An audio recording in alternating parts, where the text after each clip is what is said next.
Welcome back. We've been learning a number of new techniques and skills recently, so don't be surprised if it's taking you longer to perfect the exercises and repertoire in each assignment. Just remember to pace yourself and to take breaks away from the piano bench every 20 minutes or so to prevent strain and tension. Let's begin today's lesson warming up with some major five-finger patterns and chords. Because you know all 12 major five-finger patterns, I'd recommend playing half of them each time you sit down to practice. So, one day begin on C and move up by half step until you've played about 6 of the patterns. The next day, start where you left off and play the next 6 or 7 patterns. How about if we start with one of the newer patterns today? Let's begin on D flat major and move up by half step until we reach G. We'll take about 4 beats to move our hands into the next key. So here we go, starting in D flat major. 1 and 2 and ready, play.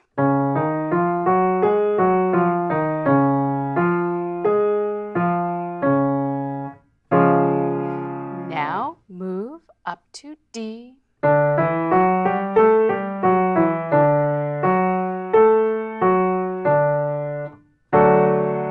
One, two, up to E flat.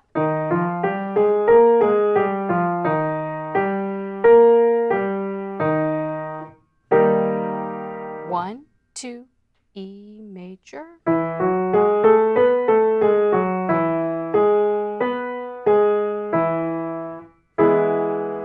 One, two, here comes F.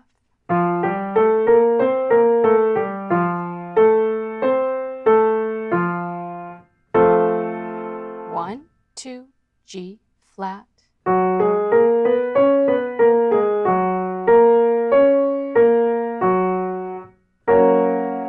One, two, end on G.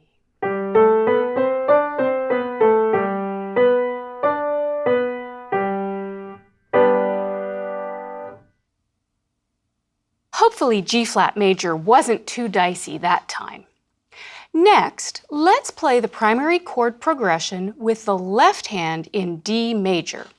No repeat. 1, 2, here we go.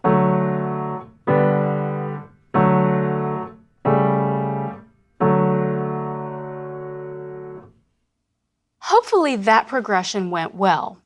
I chose D major because I'd like to have you play Harmonization 1 next, and as you know, it's in the key of D major.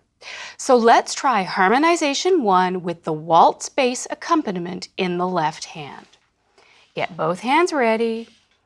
1, 2, 3, ready, play.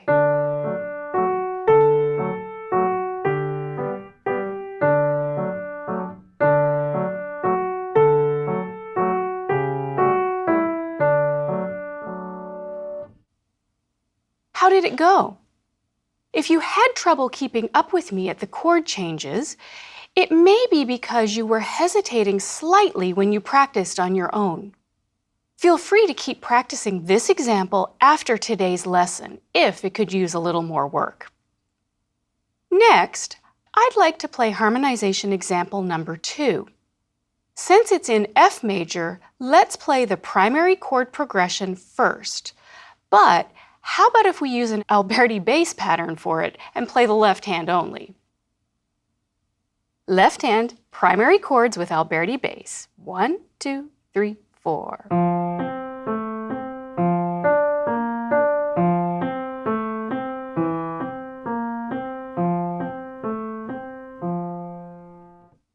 Okay, so now let's try the harmonization example number 2 that you practiced for today. Remember to try Alberti bass with the left hand. 1, 2, 3, play.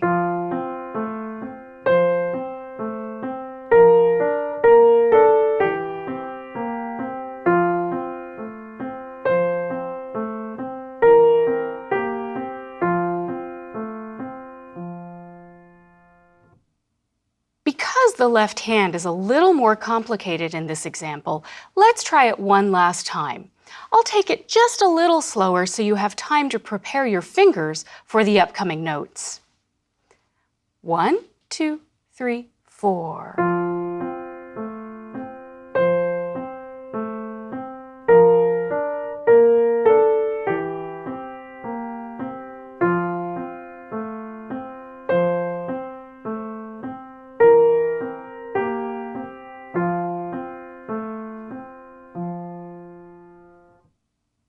Before we look at a new harmonization example, let's review the technique exercise where your right hand third finger lifted and shifted by step.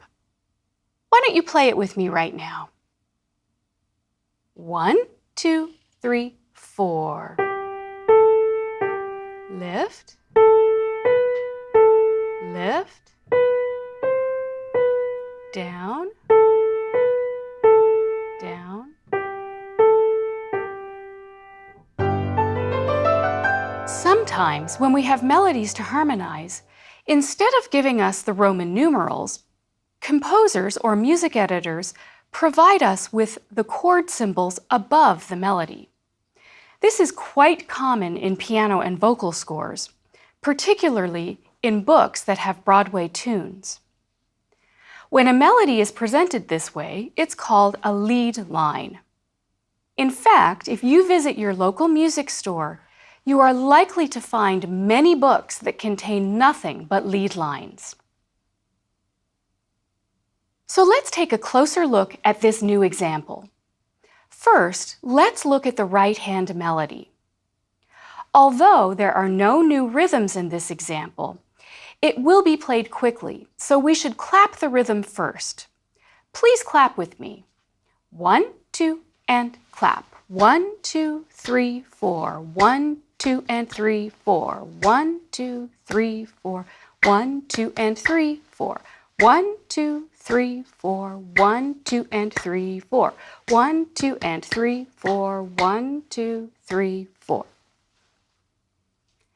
Now, if we look at the key signature following the clef sign, we see that the piece is in F major.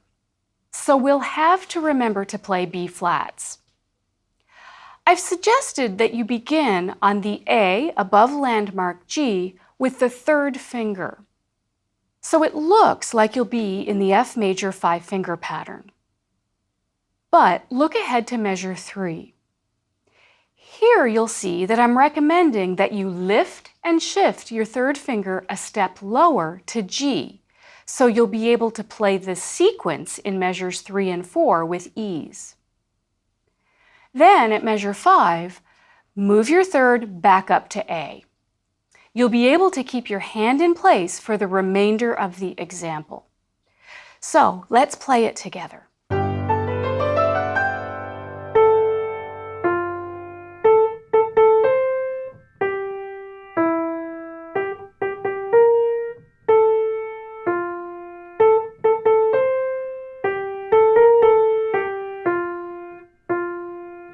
You may have recognized that melody as the American folk song Skip to My Lou.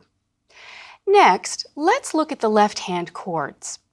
We'll play block chords for this harmonization. You'll see that we begin with an F major chord. Then, in measure 3, we are supposed to play a C7 chord with E on the bottom. Now, you can figure out your C7 chord by spelling all 4 notes and then rearranging them so that E is on the bottom. The C7 chord is C, E, G, B flat. But if you move the C up an octave, you'll have E on the bottom. You know this as your first inversion 7th chord.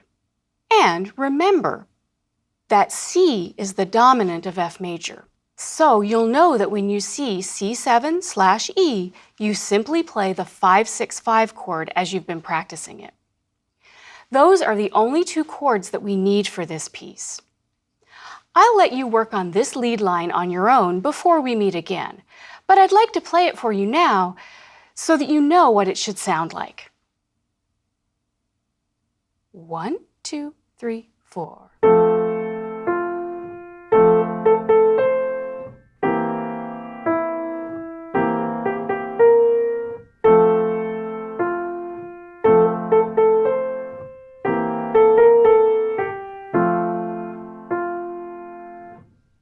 Next, I'd like to review the second crossover technical exercise. Let's just play it in G major with the repeat. 1, 2, 3, 4.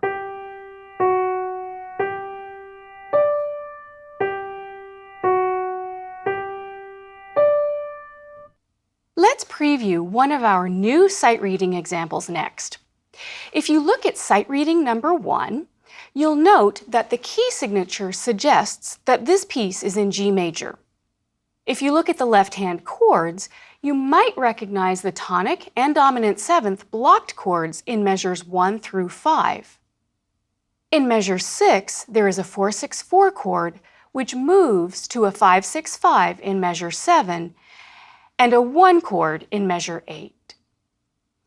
Because you've practiced this chord progression, I'm confident that you'll be able to play the left hand. Let's shadow or play the right hand by itself. We should begin with the third finger on B, a third above landmark G.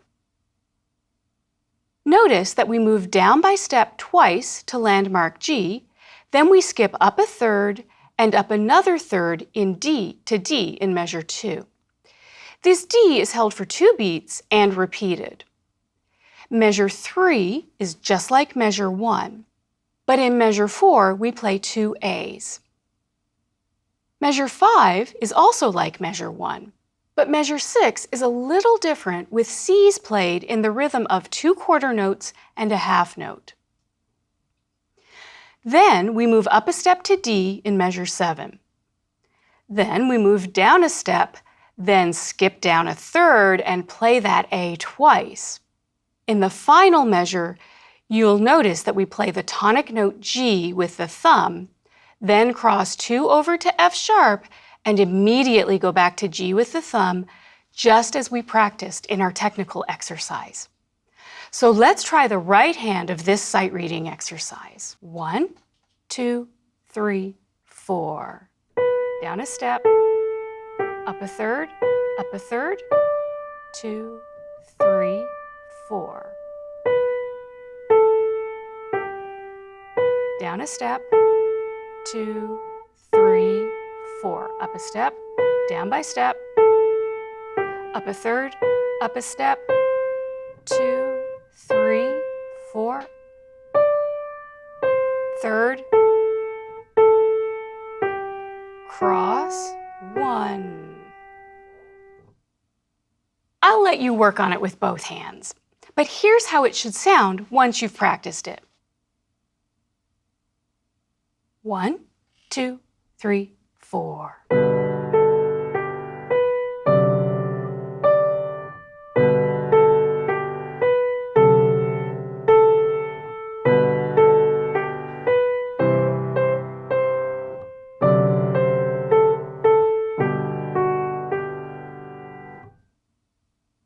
Let's look at one more new sight reading exercise. I'd like to work through the sight reading steps that we introduced in Lesson 11, just to be sure that you are comfortable working through each of these.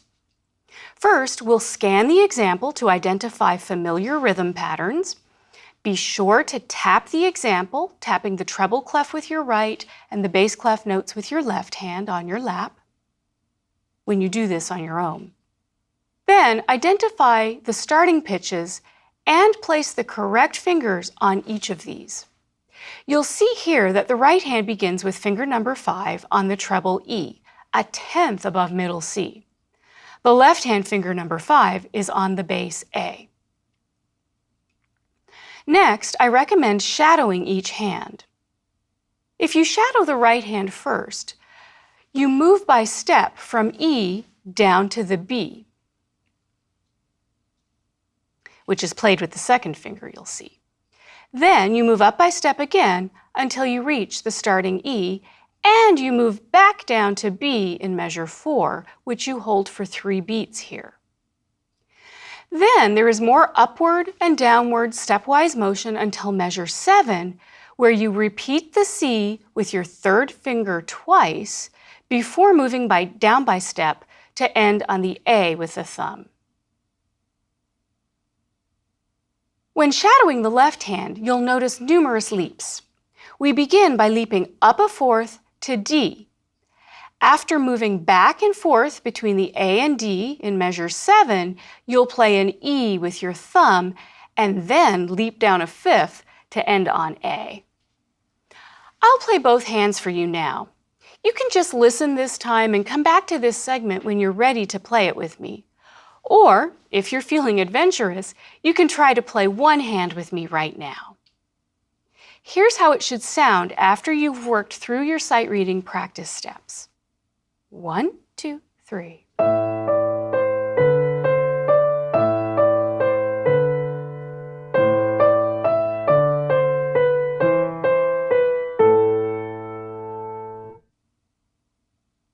Did you hear that the modality didn't sound major in this example? If it had been in major, it would have sounded like this.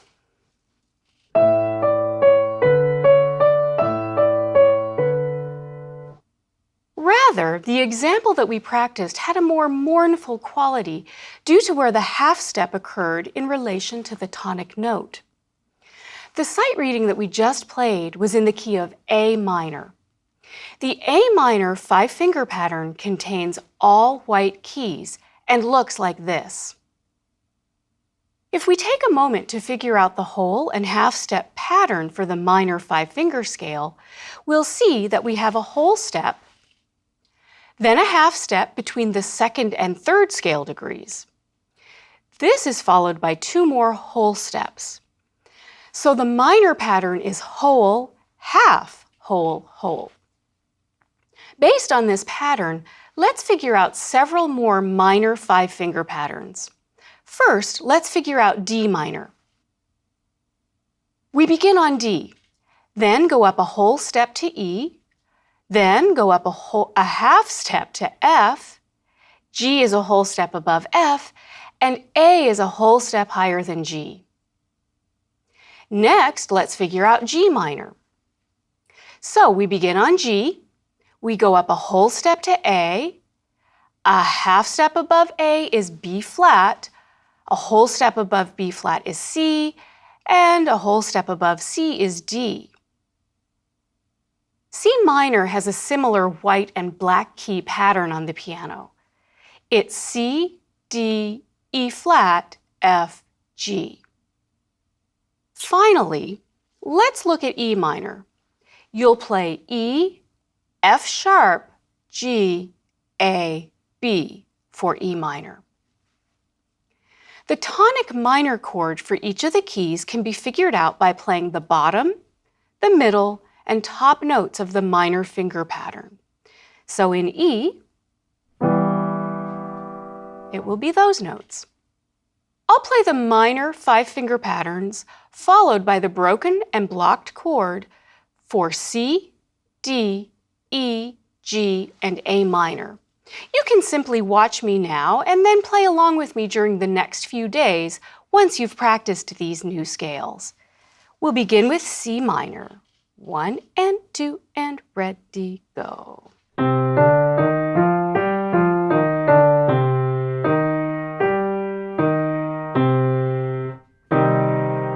Now play D minor.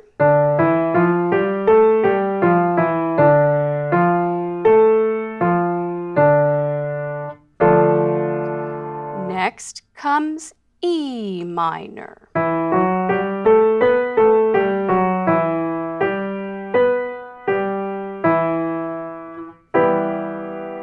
Then we have G minor.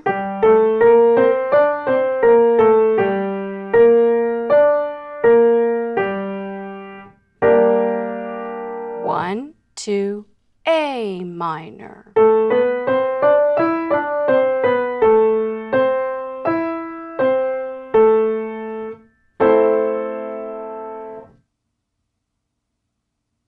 I hope that you'll enjoy hearing the minor mode as you practice these finger patterns.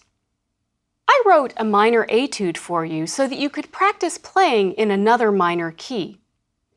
This piece is in D minor. I'll leave it to you to work through the practice steps. Please try to learn it before our next lesson. I will alert you to some hand expansions in the left hand. If you look at the bass clef notes, notice that the left hand pinky expands down to C sharp in measure 4, but it moves right back into position in measure 5. The same thing happens at measure 7. For the right hand, you do not have to expand your hand, but be on the lookout for the interval of a fourth in measure 6. You'll play mostly thirds, but the pitches alternate between D and F and E and G. In the meantime, here's how it should sound once you've learned it.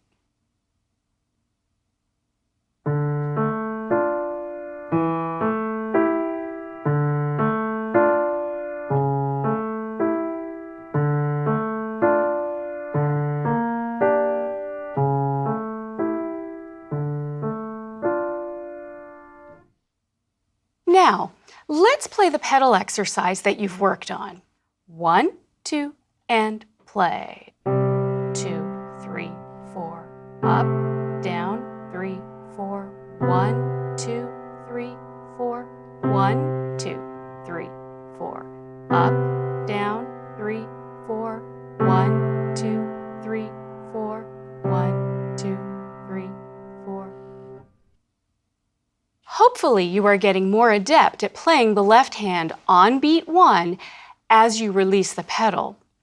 Then you depress the pedal on beat 2 once your hand is holding the new notes.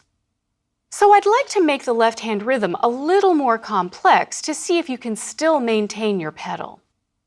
You'll notice that the left hand is playing the same intervals, but now instead of playing harmonic intervals, we'll play them melodically. You'll play the bottom note on beat 1, depress the pedal on beat 2, play the top note of each interval on beat 3, and prepare the hand for the interval change on beat 4.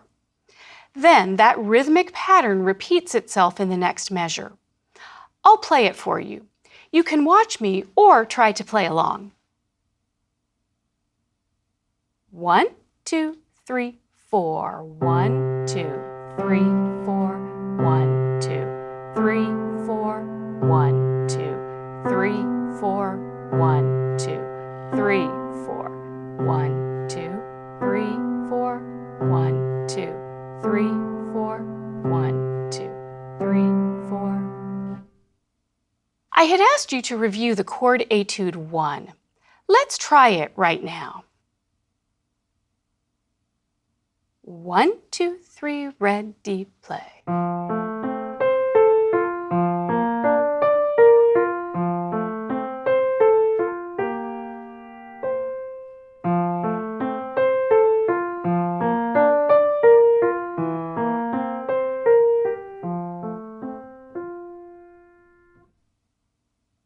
It occurs to me that we can add the pedal to this etude. While it isn't mandatory, you'll find that it creates a nice sound as the pedal allows the notes to ring, and you can change the chords without any break in the sound. Let me play the chord etude for you with the pedal so you can see and hear how it will sound.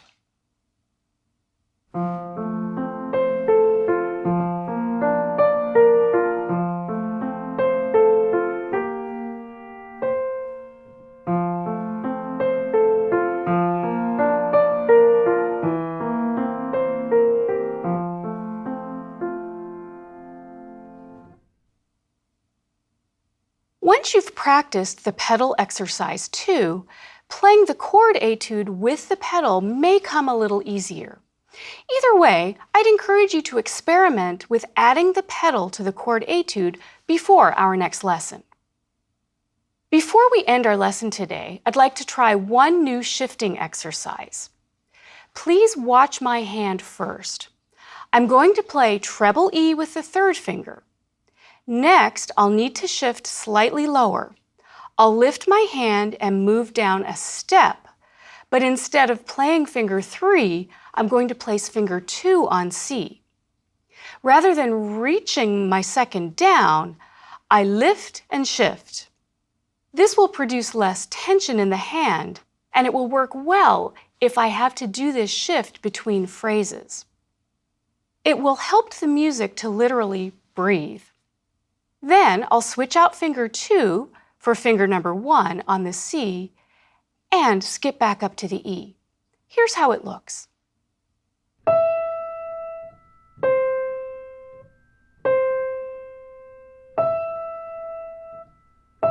Lift and shift, switch out to finger 1, up a third.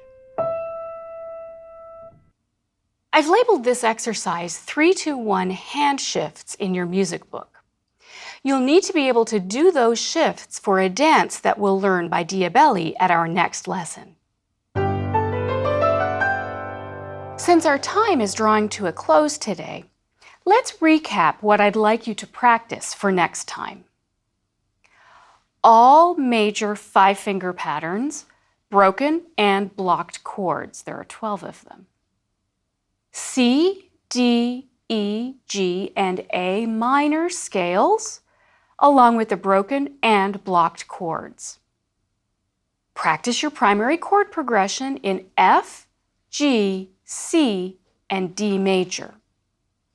Also work on pedal exercise number 1 and 2, and the 3-2-1 shifting exercise.